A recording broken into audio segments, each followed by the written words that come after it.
Hi friends, welcome back to the home of all things ballroom dance. So today we are answering a question from one of our friends here on the channel. And this is part 2 because this question was huge. Lots of things involved. If you missed part 1 of the video, I will include a link in the description. So here goes. Hi Sunny, I really have been enjoying your content. Thank you for your honesty and sharing your insights on sensitive topics that we all want to ask, but never dare to bring up. Anyway, I'm a serious Pro-Am competitor, and I have been dancing for 10 years or so in Pro-Am. I have noticed certain trends that are very discouraging, but I'm not certain if that's just the norm these days. Number 1, I have danced in 2 of the largest comps in California this year, and both times they switched the judging panel from the semifinal to the final round and from the quarterfinal round. So I had panel A in the quarters and a completely different panel in the semis and the finals. And I've never had this experience before until this year, but it inevitably does not work in my favor. Both times I lost the place in the final. Number 2, are former pros allowed to dance as the amateur as in a Pro-Am competitive couple? Because it's been happening in my category and I find it to be unfair. Number 3, unfortunately, at a recent prestigious United Kingdom competition, Pro-Am dancers who have sponsored the event all made the finals. This was so discouraging. Number 4, I am at my wit's end because my teacher and I, plus so many others, put in honest hard work. And when I see politics at play these days with the powerful studios taking with certain coaches or judges, I just get so discouraged. Okay, so first of all, I am with you, sister. This stuff sucks. And honestly, it affects pro dancers. It affects Pro-Am dancers. It affects amateur dancers. Hardcore. And so I got a couple stories to share with you, and I'm going to finish answering these questions. Okay. So number 1, story time. When I very first, started competing, at a level where I was definitely better, not only than every other dancer in my state, but better than all the pros, because if you're a hardcore competitor, whether that be amateur, Pro-Am, pro, you're going to be better than most, if not all, of the teachers in town. Anyway, so we competed in the show dance division in this particular comp, but it was, I was an amateur at the time, although a good dancer, and certainly exponentially the most highly trained, beautiful, skilled, committed, spending more money than anyone else, whatever, on my own training competitor at this comp. And then we were up against many couples, and there was another couple there that competed that was hideous, but she was the top student at this comp by a long shot. She had sponsored the scholarships at this comp, so heaven knows how much money she dumped into this thing. A lot. And she was up against us, and I can't even describe the routine, and I don't want to because yeah. So anyway, after the comp was over, meaning but we hadn't received the marks yet, one of the judges at the comp, and we were sitting, my partner and I sitting kind of on the back wall at one of the tables, watching all the events. She walked by, squeezed me on the shoulder, and said something to the effect, "It's not always going to be about your dancing." And she kept walking. And I'm at the time, being somewhat ignorant, not knowing the political stuff and money stuff that can go on, I was like, oh, well, that's nice. I guess that's cryptic. And guys, hey, shout out to her for saying something, because I highly suspect that was risky for her to do. That took a lot of gall for her to say. She said it quietly, no one's around us, but hey, I appreciate that, because I was soon to find out what she meant. Okay, so they call out, and I don't know if you guys have competed in that top solo event. It actually usually is a very competitive event, because you're up against many, many, many couples of different skill levels, including all the top level couples. So at this event, it was a highly contested event. Maybe we were up against probably 60 other entries. And then they recall the final 6 soloists to redance during the dinner. And then they supposedly judge, the redance at the end and place the couples like they would, in the regular rounds most of you, I'm sure, are doing.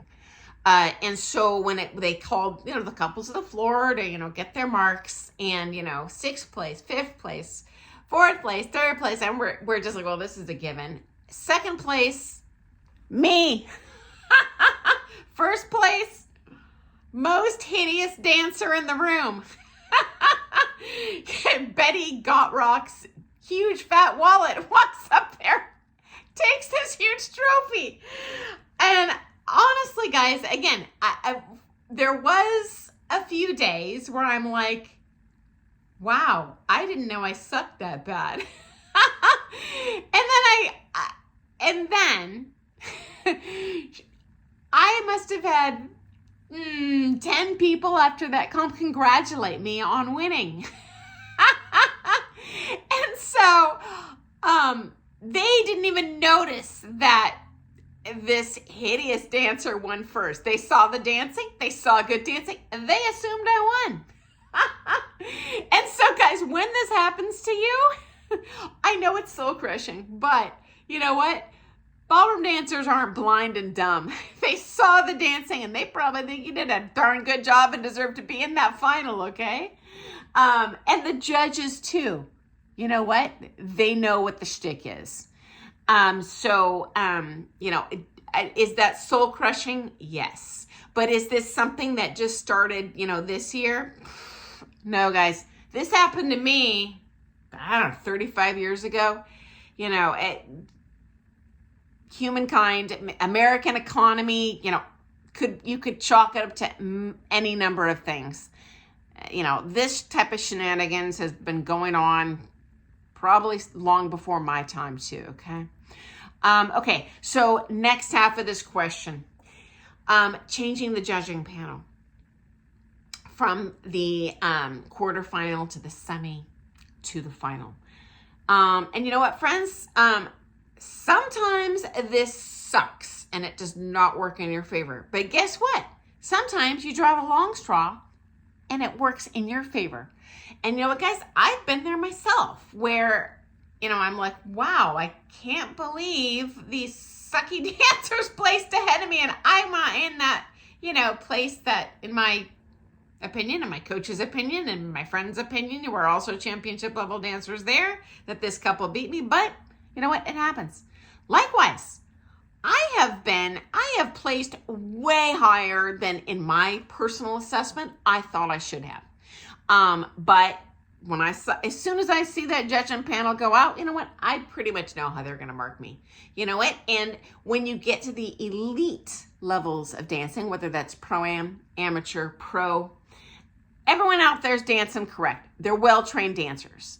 Even an amateur and pro-am, a hardcore competitor, you're realistically, you're going to be better than 90% of the pros in town who are social dancers, right? So you're dancing textbook correct. At that point, judges have a lot of freedom with the politics, the selfish marks, the artistic marks, because artistry comes into play. And if you walk into the Louvre with 30 different people, I guarantee they're all going to have a different painting they loved. And then one painting that this person loved, 10 others hate. As I always tell my daughter, you can be the most gorgeous, juicy, sweet peach in the world, and some y'all out there ain't gonna like peaches. So you just be the best peach that you can be. That's my 2 cents on it. So yeah, I apologize. We've all been there. And honestly, my personal opinion, and guys, hey, tell me in the comments if you disagree. I love hearing all of your experiences and opinions. Been in this industry 40 years, but I am just one dancer with my own experiences that I can share. And in my opinion, at the comps where you have a single panel judging every single event, in my opinion, politics can, and corruption, so to speak, can come way more into light. And those people that, are unfairly marking, or they have favorites or least favorites for whatever reason, even if it's just artistic, you take away that power of running the whole comp the way that you can cherry pick those winners. If, they can pick the semifinalists, but it's in someone else's hands from there, okay? It's kind of like if you ran the lotto and you just had different people selecting each number instead of one person standing there saying, oh, it's number 35, number 5, number 7. Like that's in my opinion, leaves a wide berth for corruption. And I don't like corruption. I like fairness, okay? So anyway, that's my opinion. And did this, hurt you in this comp? Absolutely could have. Total possibility. But can this also help you in the next comp? And at some point, is it going to be, your turn to be the person that lucked out? Yeah, it is, realistically. And I know that's so hard. Trust me, we have all been there. It's so hard. But, try as best you can to keep your eye on the prize. Assess your own dance videos. Ask your coach with how they think you should have placed, how they think you should do. Because even if your coach, don't pay your coach for the lesson time to assess your dancing or whatever, hey, you're no dummy. You're a trained dancer. Obviously, you're a serious competitor. Look at your own videos. I'll bet you can see, what the shtick is and if you're getting better, because that's the important part, okay? Because those judges who do like you, if they see you, falling in your skill level, then you're no longer going to be their favorite, right? As long as you continue to improve, they're like, hey, props to them. Guess what? Those judges have been there themselves 35 years ago. Like me, when they were getting run over by the bus, with these type of things. So anyway, friends, I hope you found that to be helpful. And I love, hearing your questions. It's so helpful for me. I'm telling you guys, at least once a week, I'm like, well, I'm just not going to post videos anymore because I don't have any more stories I think people might want to hear. And then someone asked a question. I'm like, oh my God, genius. I wish someone would have shared that with me 40 years ago. And I love that. And these inevitably are the most interesting topics for our other friends here too, because we are a worldwide community of ballroom dancers, same goals, same challenges, same joys. And I love hearing your stories. It's not just all about me here. I love hearing from you. So I look forward to seeing you first thing tomorrow morning for some more things all ballroom dance. And hey, my friend, it sounds like you're slaying. I wish you the best of luck in your next comp. So, see you tomorrow. Toodles!